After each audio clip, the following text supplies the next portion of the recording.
प्यारे बहनों और भाइयों, मेरा नमस्कार स्वीकारो। देखिए, आज हम आपके लिए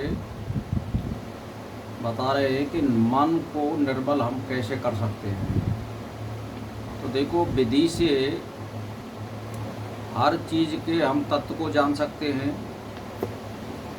और विधि से ही किसी चीज़ की हमें प्राप्ति होती है। अगर बिना विधि के आप काम करोगे तो हम उस तय तक नहीं पहुंच पा सकते हैं जिस तक हम पहुंचना चाहते हैं।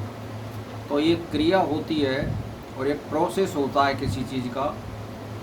तो मैं आपके लिए बता रहा हूँ कि जैसे आपको मन निर्मल करना है तो सबसे पहले मैंने आपको यही बताया है कि अष्टांग योग में प्रवेश करना है। यम और नियम जिसको बोलते हैं आप, उसमें सारी चीज़ आ जाती है।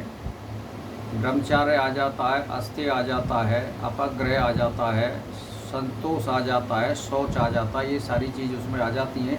अब उसका पालन करिए और एक मंत्र होना चाहिए जीवन में, एक ही इष्ट होना चाहिए और एक ही समय पर ध्यान और पूजन होना चाहिए। ये कोई ज़रूरी नहीं है कि आप 3-3, 4-4 घंटे आप ध्यान लगावें। केवल हमें ज़रूरत है 1 घंटा सुबह, 1 घंटा शाम को। ये तो आवश्यक होता है, इतना तो करना है। तो जब आपका संन्यास का समय आ जाता है 60 साल से ऊपर, तो आप एक एक घड़ी जाप से भी काम चला सकते हो संन्यास योग में। तो क्योंकि माँ केवल आपको खाना पूर्ति करनी है संन्यास योग में, बस उत्तम चरित्र से रहना पड़ता है। तो ऐसे ही मन निर्मल करने के लिए हमें किसी पूर्व में जो पुरुष थे, महर्षि थे, ऋषिगण थे, उनके चरित्र को देखना होगा। हमें अपने चरित्र को उसके जैसा बनाने के लिए उसके चरित्र से हमें स्वयं करना होगा, उसका ध्यान करना होगा और ऐसे ही हमें कर्म और कर्तव्य करने पड़ेंगे। तो हम अब उसका ध्यान लगातार करेंगे। जैसे मान के चलिए कि सुखदेव जी थे, वो नगन अवस्था में रहते थे और वो किसी से मोह और माया नहीं रखते थे और उनमें ये भी नहीं था कि स्त्री और पुरुष कैसे होते हैं, उनमें ये भी भेद नहीं था। तो ऐसे ही हमें निर्मल मन प्राप्ति के लिए ऐसे पुरुष का ध्यान और चिंतन करना पड़ेगा और हमें उसी के सदृश आचरण करना पड़ेगा। और दीर्घकाल और निरंतर आप इस प्रकार करोगे तो आपका चित्त उसी प्रकार निर्मल हो जाएगा और फिर सारी चीज़ों का आपके सामने साक्षात्कार होता चला जाता है। आप भूत और भविष्य और वर्तमान तीनों के ज्ञाता बन जाते हैं अगर मन निर्मल हो जाता है। मन निर्मल होने पर चित्तवृत्ति निरोध हो जाती है। चित्तवृत्ति निरोध का अर्थ होता है कि पापों का पिटारा हमारा ख़त्म हो चुका है। जब हमारा पापों का पिटारा ख़त्म हो चुका है तो इच्छाओं से रहित हम हो जाते हैं और इच्छाओं से रहित होने का मतलब है संकल्प और विकल्प मिट जाते हैं और संकल्प विकल्प होते भी नहीं है। तो फिर मुक्ति हमें सहज में मिल जाती है। तो ये बहुत सरल मार्ग है।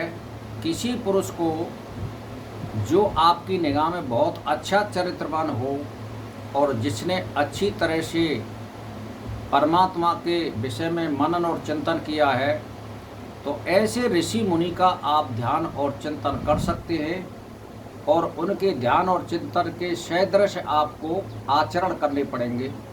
और आप दीर्घकाल और निरंतर करते हैं तो मेरा कहने का मतलब ये है, मन बिल्कुल निर्मल हो जाएगा और मन निर्मल हो जाने पर इच्छाओं से रहित हो जाता है, संकल्प विकल्प मिट जाते हैं और वो भूत और भविष्य का ज्ञाता बन जाता है।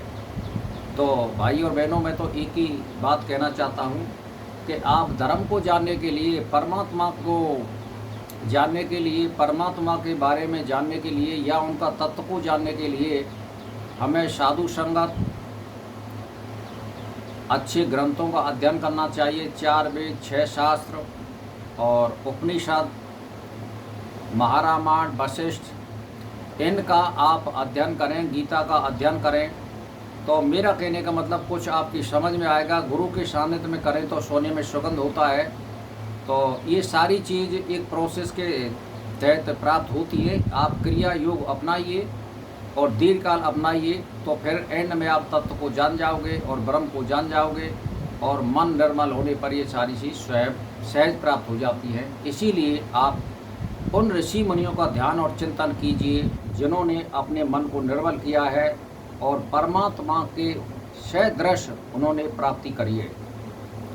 तो भाई और बहनों, बस यही आज का टॉपिक है और मैंने आपको बता दिया है। इसी के साथ मेरा नमस्कार स्वीकार।